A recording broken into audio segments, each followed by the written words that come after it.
തേങ്ങാച്ചോറ് വെക്കാൻ പോവുകയാണ്. ഇതിപ്പോൾ നമ്മൾ നെല്ലൂത്തി അരിയില്ലേ ചോറ് വെക്കുന്ന മട്ടവടി എന്ത് വേണേലും ആവാം. ആ അരിയാണിത്.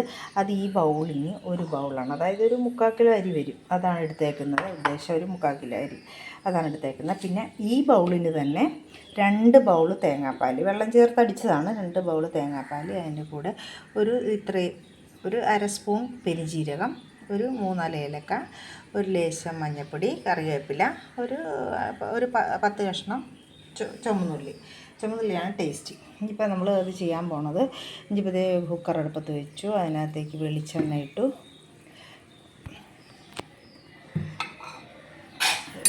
ഇപ്പോൾ അതിലേക്ക് നമ്മൾ ഉള്ളി ഇടിയാണ്.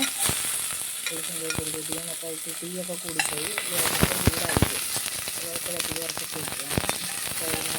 വെളിച്ചെണ്ണയ്ക്കകത്ത് വെച്ചിട്ട് നമ്മൾ ഇട്ട് വഴറ്റി അതിലേക്ക് തന്നെ ഇനിയിപ്പോൾ നമ്മൾ പെരുംജീരകം ഇടുകയാണ്.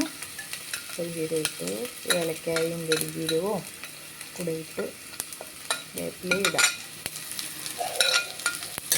ഇട്ടിട്ട് ഒന്ന് പതിയെ വഴറ്റുകയാണ്. മൂത്ത് കഴിയുമ്പോൾ അതേ മഞ്ഞപ്പൊടി ഇടിയാണ് കേട്ടോ. നമ്മളിതെല്ലാം മൂത്തു മഞ്ഞപ്പൊടി ഇട്ട് തേങ്ങാപ്പാൽ ഒഴിക്കുന്നു കേട്ടോ.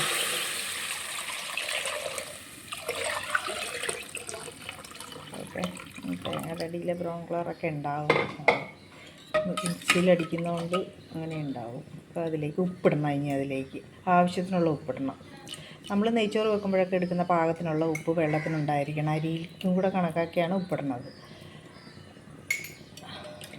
അപ്പോൾ ഒന്ന് ഇളക്കിയതിന് ശേഷം നമ്മൾ അരി അതിലേക്ക് ഇടും. ഇട്ടൊന്ന് ഇളക്കി പിന്നെ ഇനി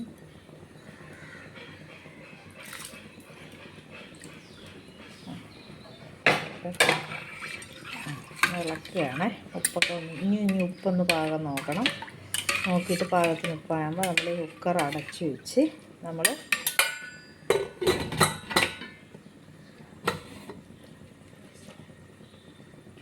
ഒരു വിസിൽ കേൾപ്പിക്കുവേ. അപ്പോൾ കുക്കർ അടച്ചിട്ടുണ്ടെങ്കിൽ ഒരു വിസിൽ കേൾക്കുമ്പോൾ നമ്മൾ ഓഫ് ചെയ്യും. പിന്നെ തേങ്ങാച്ചോറിന് ചിക്കൻ കറിയാണ്. ചിക്കൻ റോസ്റ്റ് ചെയ്തെടുക്കുക. അത് റോസ്റ്റാണ് അടുപ്പേ കിടക്കുന്നത്. അത് തേങ്ങാച്ചോറിനുള്ളതാണത്. അപ്പോൾ അത് വെള്ളമൊന്നും ഇല്ലാതെ പെരളനായിട്ട് എടുക്കുകയാണിത്. ഇതാണ് നല്ലത് തേങ്ങാച്ചോറിന്. അപ്പോൾ തേങ്ങാച്ചോറ് ആയി വരുമ്പോൾ ചിക്കൻ കറി അടുപ്പിലാവും. ഓക്കെ ചോറ് റെഡി ആയിട്ടുണ്ട്. അപ്പോൾ ഇതെങ്ങനെയാണ് ഇത്രയും വെന്തതെന്നുള്ള പറയാം. ഒരു വിസിൽ, അത് ലോ ഫ്ലെയിമിലിട്ട് വേണമായിരുന്നു ഒരു വിസിൽ കേൾപ്പിക്കാൻ കേട്ടോ. അത് ഞാൻ പറയാൻ മറന്നുപോയി. ലോ ഫ്ലെയിമിലിട്ട് ഒരു വിസിൽ കേട്ടപ്പം ഇനി തുറന്ന് വെന്തിട്ടുണ്ട്. എല്ലാം കൂടെ ഒന്ന് മിക്സ് ചെയ്യണം. ആ മഞ്ഞൾപ്പൊടി ചെറുതായിട്ടൊന്ന് കളർ വെക്കാൻ വേണ്ടിയിട്ടതാണ്. അത് കളർ വേണമെങ്കിൽ ഇട്ടാൽ മതി കേട്ടോ, അത് ഓപ്ഷനിലാണ്.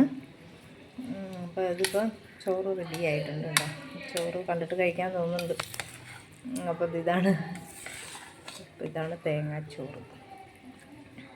നല്ല ടേസ്റ്റാണ് കേട്ടോ. കഴിച്ച് നോക്കണം. എല്ലാവരും ഒന്ന് വെച്ചിട്ട് നോക്കണം. ഒന്ന് ട്രൈ ചെയ്തിട്ട് നിങ്ങൾ നിങ്ങളുടെ അഭിപ്രായമൊക്കെ ഒന്ന് പറയണം കേട്ടോ. നല്ല ചോറാണ്. ഇത് വെച്ചാലേ പിള്ളേരും ഒക്കെ കഴിച്ചോളൂ. അപ്പോൾ നമ്മുടെ ചിക്കൻ കറി ഇവിടെ ഇങ്ങനെ റെഡി ആയിട്ടുണ്ട് കേട്ടോ. ഇതുപോലെ റോസ്റ്റ് ചെയ്താണ് എടുത്തത്. അപ്പോൾ അതും റെഡി ആയിട്ടുണ്ട്. ഇതും കൂടെ നല്ല കോമ്പിനേഷനാണ്. ആരും കഴിച്ചു പോകും. അപ്പോൾ ഇതാണ് ഇന്നത്തെ ഞങ്ങളുടെ ഫുഡ്. ഇതാണ് തേങ്ങാച്ചോറും ചിക്കൻ റോസ്റ്റും. പിന്നെ അതിന് കൂടെ തൈരിട്ടിട്ടൊരു സലാഡ് കൂടെ ഉണ്ട് കേട്ടോ. അത് കാണിച്ചില്ല. സൈഡായിട്ട് സലാഡും കൂടെ കഴിക്കാം. തേങ്ങാച്ചോറ് റെഡി ആയിട്ടുണ്ട്.